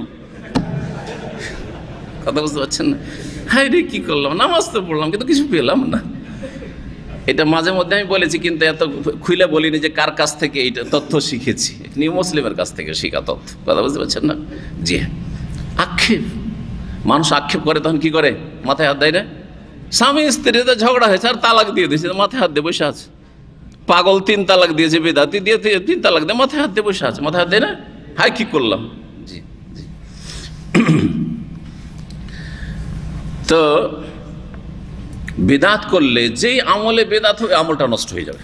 জি, এছাড়াও বিভিন্ন কারণে আমল নষ্ট হইতে, রিয়াকারী ওটাও একটা শিরক, এক ধরনের লোক দেখানোর নিয়ত চলে আসলে আমল নষ্ট হয়ে যাবে। জি, তো মানুষ যেন সবসময় ভয় করে যে আমল নষ্ট না হয়ে যায়। আমল নষ্ট হওয়ার আরেকটা দিক আছে, অত্যন্ত ব্যাপক কথাটি, সেটা হচ্ছে এক জীবন ধরে খুব অনেক ভালো কাজ করেছেন, সৌদি আরবে অনেকে থেকেছেন, এখানে অনেক এলেম শিখেছেন, অনেক আমল করেছেন, মাশাআল্লাহ তাবারাকাল্লাহ, কিন্তু এক সময় গিয়ে সঙ্গ দোষে খারাপ হয়ে গেলেন, এমন রুমমেট পেলেন সব হচ্ছে বেনামাজি, আর জীবনেও আপনি ব্লু ফিল্ম দেখেননি, সব ফিল্ম খারাপ ছবি দেখে আপনিও তাদের সাথে মেতে উঠলেন। এরকম বেশ কিছু আমাদের ভাইয়েরা যারা এখান থেকে অনেক হেদায়েত হয়েছিল, এক সময় দাওয়াতি কাজে তাদের ভালো একটা মানে কি বলবো যে ছিল, তারা শেয়ার করতো আর তারা সহযোগিতা করতো, তাদের সম্পর্কে আমাদের কাছে খবর আসতে লাগলো যে একদিনও ফজর উঠে না। এক ভাই দিনী ভাই বলে ওর রুমে গেছে, নাম মনে আছে, নাম বলবো না, তো দিনী ভাই বলে ওর রুমে গেছে, যে ও তো আমাদের দিনী ভাই সেন্টারে আসার লোক, তো ওর রুমে গেছে। রুমে যাওয়ার পরে বলছে, সে গোটা মাস থাকলাম আর মনে করলাম যে নামাজি লোক আমার একটু হেল্পই করবে, যে নামাজে উঠাটা সুবিধা হবে, কিন্তু একদিনও ফজর পড়েন না। আরে ওই লোকটি একদিনও নামাজ পড়ে না ফজর, আর এত বড় বড় দাড়ি, আর এক সময় দাওয়াতি কাজে যেখানে বক্তব্য করতে সেখানে হাজির, যেখানে দর্শ দিই ওখানে হাজির হয়ে যায়। এই শ্রেণীর লোকদের আমল নষ্ট হয়ে যায়। যারা আগে ভালো কাজ করেছে আর পরে খারাপ কাজ করেছে তাদের আমল নষ্ট হয়ে যাবে, তাদের আমল নষ্ট হয়ে, কারণ এটা হচ্ছে আংশিক মুরতাদ হওয়া। মুরতাদ দুই রকম, ইরতিদাদ কুল্লি আর ইরতিদাদ হচ্ছে জুজই। ইরতিদাদ কুল্লি মানে পূর্ণ একটা মুসলিম কাফের হয়ে যাওয়া, নাস্তিক হয়ে গেল, অথবা ইসলাম বিমুখ হয়ে গেল, অন্য কোনো ধর্মাবলম্বী হয়ে গেল, পুরো মুরতাদ, আল্লাহ পরকাল অবিশ্বাসী হয়ে গেল ইত্যাদি, ঈমান ভঙ্গ করলো এক কথায়, আর ফিরে আসলো না। সে মুরতাদ হচ্ছে পূর্ণরূপে মুরতাদ। আংশিক মুরতাদ হচ্ছে ভালো হওয়ার পরে মন্দ হয়ে যাওয়া, ভালো দিনদার হয়ে যাওয়ার পরে খারাপ হয়ে যাওয়া। নামাজি আধা নামাজি হয়ে গেল, মাঝে মাঝে রোজা ছেড়ে দিচ্ছে, মাঝে মাঝে বিভিন্ন পাপে জড়িয়ে যাচ্ছে, অথচ এইসব পাপ করতো না। অনেকে আছেন লম্বা লম্বা দাড়ি রেখে দিয়েছেন, এখানেও কত দেখলাম উত্থান পতনে 22 বছরে এই দমমে এই বড় বড় দাড়ি, মাশাআল্লাহ তাবারাকাল্লাহ, হঠাৎ করে দেখি দাড়ি নাই, আমাকে দেখে তো লুকিয়ে গেছে, রাস্তাতে দেখেছি, তারপর আমাদের যেমন চোখ পড়েছে তো অন্যদিকে, কি ব্যাপারটা কি, এই তো লম্বা লম্বা দাড়িতে দেখেছিলাম। আছে না এরকম লোক কিছু? হ্যাঁ, কেউ বিবির চাপে দাড়ি মনন করেছে, ওই জন্য সেন্টারে আসা বাদ দিয়েছো, তারপরে কিছুটা বড় হওয়ার পর আবার এসছে। আরে কেউ দাড়ি রাখেনি শুরু থেকে, ওর গুনাহ হইল ওর গুনাহ, আর যেই লোক একসময় দাঁড়িয়ে রেখেছিল বড়, তারপরে ছোট করে নিয়েছে অথবা মুন্ডন করে নিয়েছে, তার গুনাহ তো অনেক পার্থক্য আছে। যেই লোক শুরু থেকেই দাঁড়িয়ে রাখেনি তাকে বলবো না যে আংশিক ফিরে আছে ইসলাম থেকে, কিন্তু যে লোক আগে দাঁড়িয়ে রেখেছিল পরে মুন্ডন করেছে, সে আংশিক, তার মধ্যে ইরতিদাদ চলে এসছে, ইসলাম বিমুখতা চলে এসছে। জি, সাবধান। আপনি আপনার আত্মপর্যালোচনা করেন, মহাসভা করেন যে আমি আগের চাইতে এখন ভালো কিনা, সবসময় আগের চাইতে ভালো হওয়ার চেষ্টা করবেন। কারণ যত যাচ্ছেন, কোন দিকে যাচ্ছেন? দুনিয়ার দিকে যাচ্ছেন না, কিন্তু হ্যাঁ, জমিনের ওপর দিকে যাচ্ছেন না, জমিনের নিচের দিকে যাচ্ছেন, কবরের দিকে যাচ্ছেন, মরণের দিকে যাচ্ছেন, আপনি হাসরের দিকে যাচ্ছেন, ওই জাহান্নামের দিকে যাচ্ছেন। সুতরাং সাবধান, জাহান্নামে জানা যেতে হয়।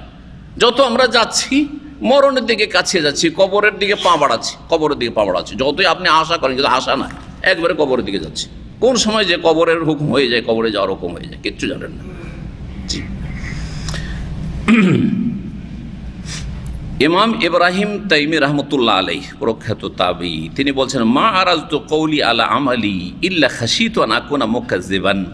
আমি যখনই নিজের কথাকে নিজের কর্মের ওপর পেশ করেছি, মানে কথাকে কর্মের সাথে মিলিয়ে দেখেছি, তখনই আমার ভয় হয়েছে বা আশঙ্কা হয়েছে যে আন আকুনা মুকাজ্জিবান, আমি মিথ্যাবাদী না হয়ে যাই।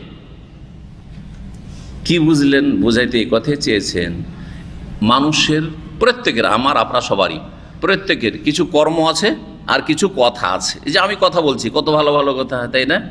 ভালো কথা না? আপনাদেরকে যা বলছি সব ভালো কথা, তাই না? ইনশাআল্লাহ সবই ভালো কথা, ইচ্ছা করে ভুল অন্তত বলি না। তো ভুলের ঊর্ধ্বে মানুষ নয়, কিন্তু ইচ্ছে করে বলবেন। আর আলহামদুলিল্লাহ, আকীদার ক্ষেত্রে আলহামদুলিল্লাহ, আল্লাহ হেফাজত করেছে, আলহামদুলিল্লাহ রাব্বিল আলামিন। তো কথা হচ্ছে যে কথা কত ভালো বলছি, আমার কথাকে আমার কাজের সাথে মিলিয়ে দেখতে হবে। মিলিয়ে দেখি যদি দেখি যে কথা তো খুব চমৎকার, কিন্তু আমল কিন্তু এর বিপরীত, আমলে বড়ই ঘাটতি, তাহলে মিথ্যাবাদী, মিথ্যাবাদী, মিথ্যুক। তুমি বলছো একরকম আর করছো আর একরকম, তো মিথ্যুক তুমি। তোমার ইমানে, তোমার ইসলামে, তোমার দিনে, তোমার তাকওয়ায় পরেশগারিতে মিথ্যাবাদী তুমি। কোথায় তোমার কথার সাথে কাজের মিল নেই? নেফাক, এর নাম হচ্ছে নেফাক, কপটতা, মুনাফিকি, যদিও আমলের নেফাক। সুতরাং প্রত্যেকে যদি আমরা দেখি যে আমি তো মানুষের সাথে এত ভালো ভালো কথা বলছি, কিন্তু আমার কাজকর্ম কেন এত খারাপ, আমল কেন খারাপ, আমি কেন পাপের সাথে জড়িয়ে, এইসব পাপের কথা তো কোথাও বলি না, আমি তো সবাইকে নেকিরই কথা বলছি, নেকির জন্য উৎসাহিত করছি, তাহলে আপনার মধ্যে নেফাক, কপটতা আছে। অনেকে কীরকম আছে, বাইরে খুব তার ফেসটা সুন্দর, বন্ধু মহলে অনেক ভালো মানুষ, কিন্তু স্ত্রী জানে যে কত ভালো না কত খারাপ। স্ত্রীর কাছে খুব খারাপ, ছেলে মেয়েদের কাছে খুব খারাপ, বাপ মায়ের কাছে খুব খারাপ, ভাই বোনদের কাছে খুব খারাপ, কিন্তু বন্ধু মহলে এখানে দাম্মামে থাকে প্রবাসী, লোকটা খুবই ভালো লোক, খুব ভালো মানুষ, আমরা সবাই ভালো মানুষ জানি, কিন্তু তার স্ত্রী, ছেলেমেয়েরা, বাপ মা, ভাই বোন, আত্মীয় স্বজন জানছে যে খুব খারাপ, আমাদের ছেলে বা আমাদের লোক খুব খারাপ, এমনটা যেন না হয়। জি, ইবনে আবি মুলাইকা বলছেন, আদরাকতু সালাসিনা মিন আসহাবিন নবী সাল্লাল্লাহু আলাইহি ওয়াসাল্লাম, নবী সাল্লাল্লাহু আলাইহি ওয়াসাল্লামের 30 জন সাহাবী আমি পেয়েছি, কুল্লুহুম ইয়াখাফুন নিফাক আলা নাফসি, 30 জন সাহাবীকে পেয়েছি। কে বলছেন? ইবনে আবি মুলাইকা, তিনি তাবেঈ। তাহলে 30 জন সাহাবীর সাথে তার সাক্ষাৎ হয়েছে, প্রখ্যাত তাবেঈ। তিনি বলছেন যে 30 জন সাহাবী আমার ওস্তাদ, তাদেরকে আমি পেয়েছি, তারা প্রত্যেককে নিজের জন্য মুনাফিকীকে ভয় করতেন, যে কখন মুনাফিক না হয়ে যায়। কত তাদের ভয় ছিল যে মুনাফিক না হয়ে যায়, মুনাফিক হয়ে যেন না মরি, চালচলনে, কথাবার্তাতে মুনাফিকি যেন প্রমাণ না পায়, কথা বলছি একরকম, কাজ করছি আর একরকম, এমনটা যেন না হয়। তাহলে সালাফগণ, সাহাবায়ে কেরামদের উত্তম চরিত্র ছিল, যেটা বলতেন সেটা আগে পালন করতেন, না হয় পালন করার চেষ্টা করতেন, সুযোগ নিতেন, চান্স নিতেন, সুযোগে থাকতেন। দেখেন, শুধু আমল করা নয়, আমলের সুযোগে থাকতে হয়। কোরআনে কারীমের আয়াতগুলি এক একটা করে আমরা যদি নিই, নবী সাল্লাল্লাহু আলাইহি ওয়াসাল্লামের ফরমানগুলি, হাদিসগুলি যদি এক একটি নিই, আর নেওয়ার পরে আমাদের লাইফে আমরা চান্সে থাকি, সুযোগে, যে সুযোগ পেলেই কি করব? আমল করব। জি হ্যাঁ, এটা হচ্ছে মুনাফিকি মুক্ত হওয়া, এটা হচ্ছে কথা আর কাজে মিল থাকা। আপনি জানছেন যে রাস্তা থেকে কষ্টদায়ক বস্তু সরিয়ে ফেলা সাদাকা, অথচ আপনার সিঁড়িতে আপনি ফেলেননি, আপনার ছেলেমেয়েরা ফেলেনি, অন্যরাই ফেলেছে, ঠিক আছে, খারাপ কাজ করেছে, সেটা কষ্টদায়ক, দেখার দিক থেকে কষ্টদায়ক হতে পারে, আবার কাউকে এমনি শারীরিকভাবে কষ্ট দিতে পারে, হ্যাঁ, মানসিক দিক থেকে কষ্ট দিতে পারে। হ্যাঁ, পায়খানা, নোংরা কিছু পড়ে আছে, খাবার দাবার পড়ে আছে, ময়লা আবর্জনা হয়ে আছে, সাফ করে দিলেন। অনেকে বাস করেন, কিন্তু না, সাফ করেন, অন্য কেউ সাফ করুন, আমি কেন করব, এটা আমার কাজ নয়, এরকম মনে করেন।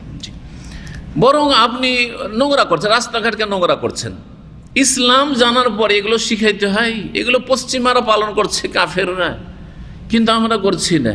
এটা জুস খেয়ে জুসের প্যাকেটটা রাস্তাতে ফেলে দিলেন আপনি, 7 আপ পেপসি খেয়ে আপনি রাস্তায় ফেলে দিলেন। কেন রাস্তায় ফেললেন? আপনি একটু দূরে আছে, 10 কদম 20 কদম হেঁটে যেতাম, হেঁটে যাওয়ার পরে ওখানে ফেলে আসেন, আপনি পারেন না? আপনি কাউকে কষ্ট দিলেন না, আপনি কষ্টদায়ক বস্তু উঠাইলে সাদাকা, তাহলে ফেললে গুনাহ।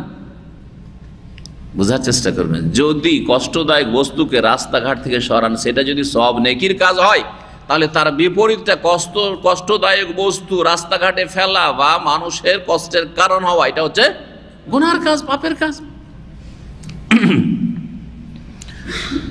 সবাই ভয় করতেন তারা। 30 জন সাহাবীকে দেখেছি মুনাফিকি বলে, মা মিনহুম আহাদুন ইয়াকুল ইন্নাহু আলা ঈমানে জিবরিল ওয়া মিকাঈল ওয়া ইউযকারু আনিল হাসান, বলছেন যে তাদের কেউ এই দাবি করতেন না যে তাদের ঈমান জিবরাইলের মতো আর মিকাঈলের মতো।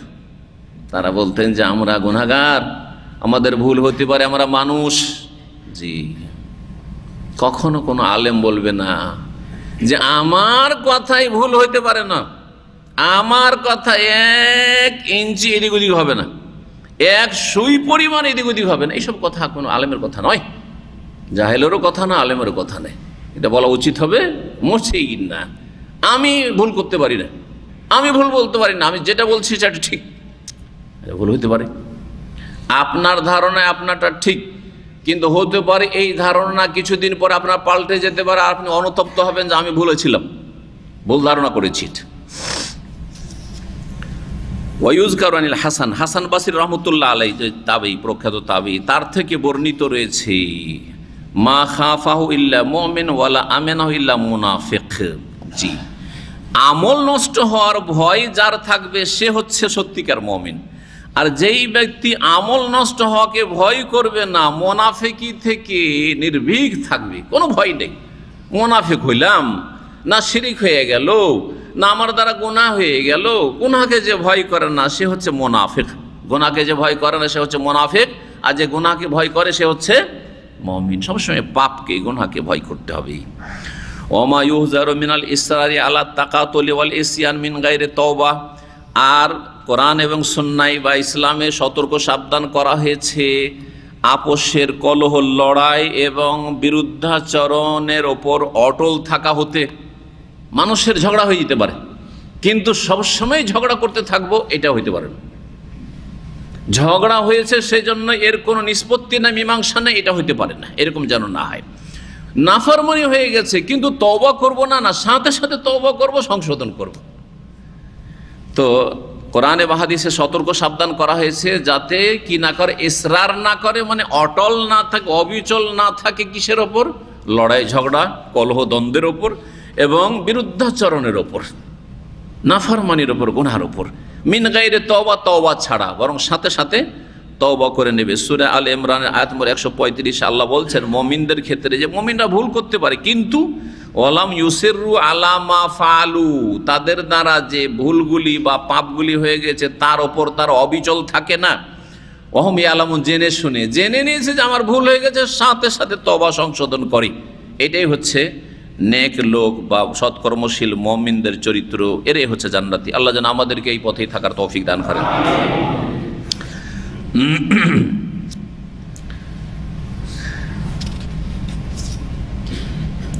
আব্দুল্লাহ বিন মাসউদ রাদিয়াল্লাহু তাআলা আনহু থেকে বর্ণিত হাদিস নম্বর 48, আন্না নবী সাল্লাল্লাহু আলাইহি ওয়াসাল্লাম কান, নবী সাল্লাল্লাহু আলাইহি ওয়াসাল্লাম বলেছেন সিবাবুল মুসলিমে ফুসুকুন ওয়া কিতালুহু কুফরুন, মুসলিমকে গালমন্দ করা হচ্ছে বিরুদ্ধাচরণ বা ফাসিকি কাজ।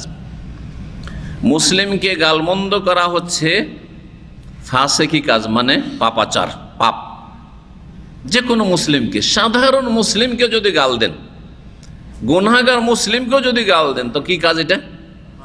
ফাসিকের কাজ, অসৎ চরিত্র আপনার। আপনি আল্লাহ এবং রসুলের নাফরমান লোক, ফাসিক, আপনার নাম হচ্ছে ফাসিক।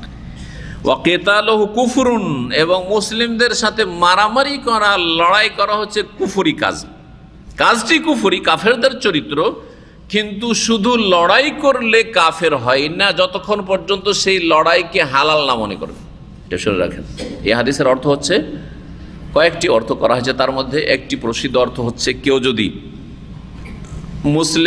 মুসলিমের সাথে লড়াই করা, মুসলিমকে খুন করাকে হালাল মনে করে, তাহলে সে হারামকে হালাল মনে করলো, সুতরাং কাফের, বড় কাফের হয়ে যাবে। আর না হলে সেটা ছোট কুফরি থাকবে। এর আগে ইমাম বুখারী রাহমাতুল্লাহ আলাইহির এক অধ্যায় গেছে, ও কুফরুন দুনা কুফরিন, কুফরি বিভিন্ন স্তরে রয়েছে, বিভিন্ন বড় কুফরি আর ছোট কুফরি। অনেকগুলি কুফরি চরিত্র, মানে কাফেরদের চরিত্র, এটা মুসলিমকে শোভা পায় না, কিন্তু সেই কাজটি করলে বা সেই কাজে লিপ্ত হলে কাফের হয় না, তবে কাফেরদের চরিত্র চলে আসে, কাফেরদের চরিত্র তার মধ্যে চলে আসে। তার মধ্যে একটি হচ্ছে মুসলিম মারামারি করা, লড়াই করা, মুসলিমকে খুন করা, মুসলিমকে অস্ত্র দেখিয়ে ধমকানো, চমকানো, ভয় দেখানো। জি, এগুলি হচ্ছে কুফরি কাজ, কিন্তু অতক্ষণ কাফের হবে না যতক্ষণ পর্যন্ত সেটাকে হালাল না মনে করবে যে এই বেটার রক্ত হালাল,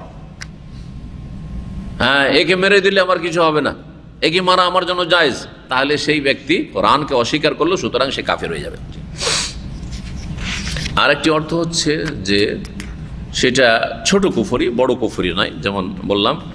আর আরেকটা হচ্ছে যে এইটা বড় কুফরি নয়, কিন্তু এই ছোট কুফরি বড় কুফরি পর্যন্ত পৌঁছাবে, কারণ পাপ পাপকে ডেকে নিয়ে আসে, পাপ পাপকে ডেকে নিয়ে আসে। পাপী কিন্তু বড় পাপী একদিনে বড় পাপী হয় না, বিভিন্ন পাপ করতে করতে তখন বড় পাপে লিপ্ত হয়, বড় পাপে লিপ্ত হয়। জি না 48 নম্বর আমার হাদিস, 48 বললাম। 49 নম্বর হাদিস দেখি। হ্যাঁ, এই হাদিস থেকে কি বোঝাতে চেয়েছেন ইমাম বুখারী রাহমাতুল্লাহ আলাইহি? বলতে চেয়েছেন যে মুসলিমকে গালমন্দ করা যেহেতু ফাসিকি কাজ, তাহলে বোঝা গেল যে যে ফাসিক সে মুসলিমের সাথে কি থাকলো, আর একটা তার উপাধি বেড়ে গেল যে সে ফাসিক। হ্যাঁ, ফাসিক। এর মাধ্যমে মুরজিয়াদের খণ্ডন করা হয়েছে। মুরজিয়ারা বলছে লা ইয়াদুর মাল ইমানে মাসিয়া, কারো যদি বিশ্বাস থাকে তাহলে গুনাহতে কোনো ক্ষতি নেই। হ্যাঁ, তাদের কাছে আবু বকরের ঈমান, উমরের ঈমান আর একজন সাধারণ গুনাহগার মুসলিমের ঈমান সমান। ঈমান হচ্ছে তাদের শুধু বিশ্বাসের নাম। তো সমান যদি হয় তাহলে মুসলিমকে একজন মুসলিম যদি গাল দেয় তাহলে সে তো ফাসিক হইল, তাহলে শুধু মুসলিম থাকলো না, সে মুসলিমন ফাসিক হয়ে গেল, তাহলে মুসলিম ফাসিক হয়ে গেল। লড়াই করলে তার মধ্যে কুফরি চরিত্র চলে আসলো। ফাসিক তো অবশ্যই গুনাহগার, নাফরমান, কিন্তু তার মধ্যে কুফরি চরিত্র চলে আসলো।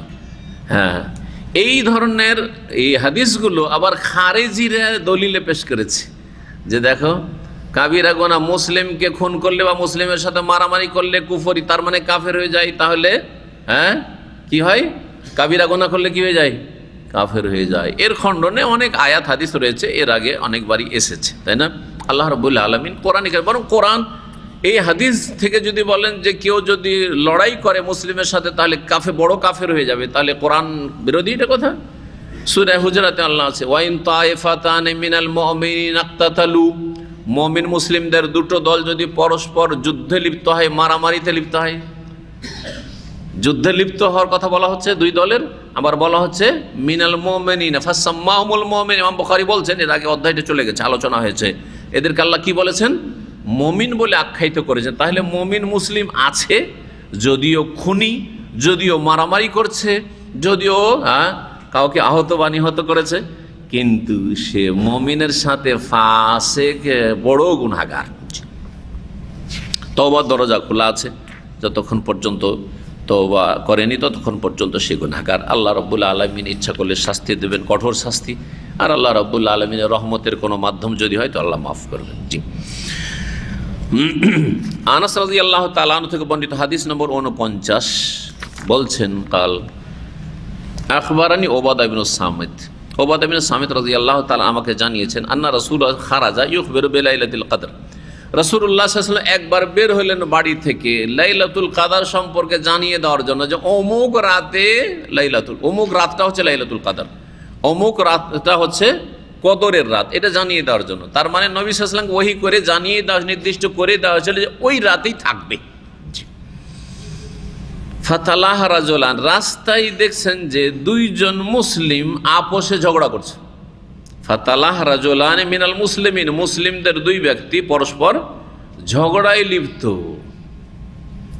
এই ঝগড়া দেখে নবী সাল্লাল্লাহু আলাইহি ওয়াসাল্লাম ভুলে গেলেন, ঝগড়া দেখে নবী সাল্লাল্লাহু আলাইহি ওয়াসাল্লাম কি গেলেন, ভুলে গেলেন। হ্যাঁ হয়, অন্য মনস্ক হয়ে গেলে মানুষ অনেক সময় ভুলে যায়। একটা কথা গুরুত্বপূর্ণ পয়েন্ট বলার জন্য আমি নিয়ত করেছি, অনেক সময় আমাদের এরকম হয়। আর হঠাৎ করে একটা লোকের মোবাইল বেজে উঠে, ঝগড়াও করেননি, ঝগড়া লাগলে তো কী যাবে বলা যায়, সব ভুলে যাব। হ্যাঁ, হঠাৎ করে মোবাইল বেজে উঠেছে, ভুলেই গেলাম। পরে আপনাদের বলি না কি বলছিলাম, অনেকে চেষ্টা করলেন কিন্তু তারপরে ওইখানে পৌঁছাতে পারলেন না যেখানে আমি ঢুকতে যাচ্ছিলাম, ও গেল। আচ্ছা ঠিক আছে, দিয়ে অন্য কোনো জায়গা থেকে শুরু করেই দিলাম, হয়তো অনেক সময় এরকম হয়।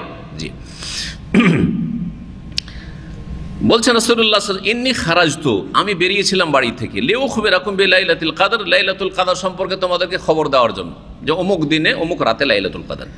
ওয়া ইন্নাহু তালাহা ফুলানু ফুলান, কিন্তু রাস্তাতে অমুক আর অমুক ঝগড়া করছিল, রাস্তাতে অমুক আর অমুক ঝগড়া করছিল। ফারফিয়াত, সুতরাং আমার স্মৃতি থেকে এই কথাটি উঠিয়ে নেওয়া হয়েছে,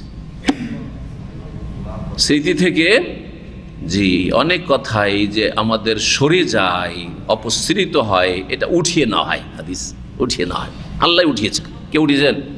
আল্লাহ উঠিয়েছেন। এই জন্য যখন আল্লাহ ভুলিয়েছেন, আল্লাহ উঠিয়েছেন, তখন কার কাছে চাইতে হবে? আল্লাহর কাছে। এই জন্য কোরআনে কারিমে রয়েছে ওয়াজকুর রাব্বাকা ইযা নাসিতা, তুমি রবের স্মরণ করো যখন তুমি ভুলে যাবে। সুতরাং ভুলে গেলে আল্লাহর জিকির আজকার করতে হবে। আল্লাহর জিকির অনেক রয়েছে, তার মধ্যে একটি জিকির হচ্ছে লা ইলাহা ইল্লাল্লাহ। জি, সুতরাং কেউ যদি ভুলে যায় তো লা ইলাহা ইল্লাল্লাহ বলুক, কেউ যদি ভুলে যায় বিসমিল্লাহ বলুক, বিসমিল্লাহ বিসমিল্লাহ, হ্যাঁ সুবহানাল্লাহ সুবহানাল্লাহ, ভুলে গেলাম সুবহানাল্লাহ, জিকির হয়ে গেল। জি, আল্লাহু আকবার বলতে পারেন, অসুবিধা নেই, সবগুলি আল্লাহর জিকির, সবগুলি আল্লাহর জিকির। কিন্তু আরবদের মধ্যে একটি বিদআত আছে, অনেক আরবদের মধ্যে, আম জনগণদের মধ্যে, এটা শিয়াদের থেকে এসছে। কোনো কথা বলতে গিয়ে ভুলে গেলে বলে আল্লাহুম্মা সাল্লি আলা মুহাম্মদ, কি বলে আল্লাহুম্মা সাল্লি আলা মুহাম্মদ। ভুল, কোথাও নেই যে ভুলে গেলে দুরূদ শরীফ পড়ো, ভুলে গেলে দুরূদ পড়ো, আল্লাহুম্মা সাল্লি আলা মুহাম্মদ পড়ো, কোথাও নেই। সুতরাং এটি বিদআত। আল্লামা আলবানী রাহমাতুল্লাহ আলাইহি এই পয়েন্টটাকে মানে শনাক্ত করেছেন এবং সতর্ক করেছেন যে যখন কোনো কথা ভুলে যাবেন আর আপনি চাইছেন যে স্মরণ হোক, তাহলে আল্লাহর জিকির আজকার করুন, এটা কোরআনের শিক্ষা। পক্ষান্তরে আল্লাহুম্মা সাল্লি আলা মুহাম্মদ দুরূদ পড়া এটা বিদআত। জি,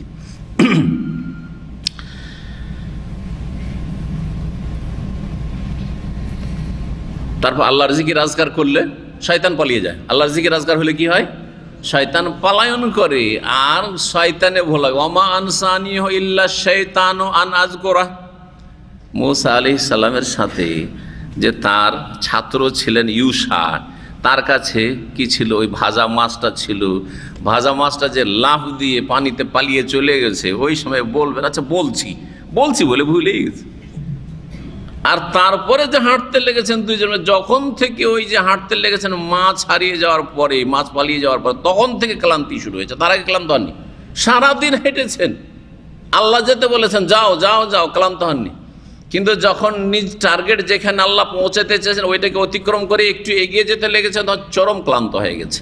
জি, সহিহ বুখারী হাদিসে রয়েছে ওই আয়াতগুলি, সূরা কাহফের আয়াতগুলির তাফসীরে। সেখানে কি বলেছিলেন? খিদা লেগে গেছে, ক্লান্ত হলে, আর খিদা লাগলেও ক্লান্ত হয়, আর ক্লান্ত হলেও খিদা লাগে। জি, ক্লান্তি দূর করার জন্য একটু খাওয়া দাওয়া করি, দেখি তো খাবারটা দাও তো খাবো, ভাজা মাছ আছে। ও তো ভুলে গেছি, ওমান সানি ইল্লা শাইতান, শয়তান আমাকে ভুলিয়ে দিয়েছে, শয়তান আমাকে বলি। তাহলে বোঝা গেল যে মানুষকে কে ভোলায়? শয়তান ভোলায়। আর শয়তানকে তাড়াইতে হলে জিকির আজকার করতে হয়। তাহলে এগুলির একটি অপরটির সাথে মিল আছে। জি, নবী সাল্লাল্লাহু আলাইহি ওয়াসাল্লাম বললেন যে এটাকে আমার স্মৃতিতে উঠিয়ে নেওয়া হয়েছে, অথচ আমাকে জানিয়ে দেওয়া হয়েছিল তোমাদের এই পাপের কারণে, ঝগড়া হচ্ছে পাপ। ওয়া আসা আইয়াকুনা খায়রাল লাকুম, তবে আশা করছি যে এতেই তোমাদের জন্য মঙ্গল রয়েছে। ভুলে যাওয়াতে মঙ্গল আছে। ভুলে না গেলে ওই একটাই রাত শুধু কি করতেন? ইবাদত বন্দেগী করতেন, হ্যাঁ, আর করতেন না। কিন্তু এখন একটি রাত পাওয়ার জন্য কমপক্ষে 5 রাত জাগছেন। আর যারা এর চাইতে বেশি মেহনতি তারা 10 রাতই জাগছে, যে কি জানি কোন রাতে হয়, ইখতিলাফ আছে, শুধু চলো জোড় বিজোড় সবগুলি জাগি, শেষ দশক পুরোটাই জাগি, ইবাদত বন্দেগী করি, করছে না? তাহলে ভালো একটা কল্যাণ রয়েছে। তো যে কোনো নেগেটিভে পজিটিভ আছে, যে কোনো বাহ্যিক অকল্যাণে কল্যাণ আছে, এটা মনে রাখ। অকল্যাণে কল্যাণ আছে। মুসলিমদের উপরে যে জুলম অত্যাচার হচ্ছে নিঃসন্দেহ অমঙ্গল, কিন্তু এই অমঙ্গলের পিছনে মঙ্গল আছে। জি হ্যাঁ, মুসলিমদের মধ্যে ঐক্যের চেতনা ফিরে আসছে। ঐক্যের চেতনা, আমাদেরকে এক হইতে হবে। কুফরি শক্তি পৃথিবীর সবাই এক, সুতরাং আমাদেরকে আর এই ছোটোখাটো মাসলা নিয়ে পড়ে থাকলে হবে না, আর এইটার জন্য আমাদের আপোষের ফতোয়াবাজি করলে হবে না, আমাদেরকে এক হইতে হবে। আবার এই কথার মানে এই না যে আমাদের ভুলগুলি সংশোধনই করব না, এটাও অনেকে মনে করে যে এখনো শুধু বেদাতে ফিরকা সম্পর্কে বলছেন না, আবার না বলবো তো কেমন করে সংশোধন হবে? ওটাও বলতে হবে, কিন্তু না, তারপরও মুসলিম ভাই আমার বেদাত করলেও, ভুল ইসলাম বুঝলেও আমাদের মুসলিম ভাই, এদের সাথে আমাদেরকে ঐক্য করতে হবে বৃহৎ স্বার্থে, এক হইতে হবে। জি, কুফরি শক্তির সামনে আমাদেরকে এক হওয়ার চেষ্টা করতে হবে। এই যে মন মানসিকতা তৈরি হওয়া, মার খাওয়ার পরে তৈরি হচ্ছে। মার খাওয়ার পরে আল্লাহর দিকে অনেকে ফিরে আসছে, যদিও হয়তো আমরা দেখতে পাই না, কারণ অধিকাংশ লোক অসৎ, যার ফলে আমাদের নজরে আসে না। কিন্তু আল্লাহ বেশি জানছেন, বালা মুসিবতে পড়লে আল্লাহর দিকে কিছু তো ফিরে, কিছু সময় ফিরেছে, পুরোপুরি না ফিরলেও কিছু সময় ফিরে আসছে, বা কিছু লোক অন্তত ফিরে আসছে। আসা আন্তাকরাহু শাইয়ান ওয়া হুয়া খায়রুল লাকুম। আল্লাহ কোরআনে এই জন্য বলেছেন যে হতে পারে যে কোনো কিছুকে তোমরা অপ্রীতিকর মনে করছো, কিন্তু তাতে তোমাদের জন্য মঙ্গল রয়েছে, কল্যাণ রয়েছে। নবী সাল্লাল্লাহু আলাইহি ওয়াসাল্লাম বললেন এতে হয়তো কল্যাণ আছে, চলো ভুলে গেলাম এতে কল্যাণ আছে।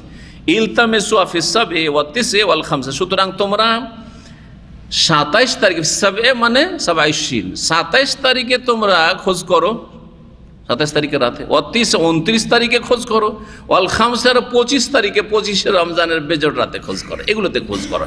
বলেননি তাহলে 21 আর 23? জি হ্যাঁ, 21, 23, 25, 27, 29 পাঁচটির যে কোনোটিতে হওয়ার সম্ভাবনা বেশি। তার মধ্যে আবার এর মধ্যে আরও বেশি সম্ভাবনা হচ্ছে এই তিনটি, 25, 27, 29। এই তিনটির মধ্যে আবার সবচেয়ে বেশি সম্ভাবনা হচ্ছে 27-এ, কিন্তু 27-এ সবসময় হবে এটা জরুরি নয়, কখনো কখনো ব্যতিক্রম ঘটবে, বরং 21-এও হইতে পারে, 23-এও হইতে পারে। সেই জন্য একজন ব্যক্তি যে আগ্রহী নেকির কাজে এবং আখিরাতের জন্য কিছু সঞ্চয় করতে, সেই ব্যক্তি সবগুলি রাতে ইবাদত বন্দেগীর চেষ্টা করবে। আজকের আলোচনা এখানে শেষ করছি ইনশাআল্লাহ তাআলা। বাকি আমাদের আরও দুটো আলোচনা হবে বা তিনটে আলোচনা হবে, দুটোর মধ্যে ইনশাআল্লাহ বা তিনটেতে ইনশাআল্লাহ তাআলা আমরা সেরে দেবো। জাযাকুমুল্লাহ খাইরান। সুবহান রাব্বিকা রাব্বিল ইজ্জাতি আম্মা ইয়াসিফুন ওয়া সালামুল মুরসালিন ওয়া আলহামদুলিল্লাহি রাব্বিল আলামিন।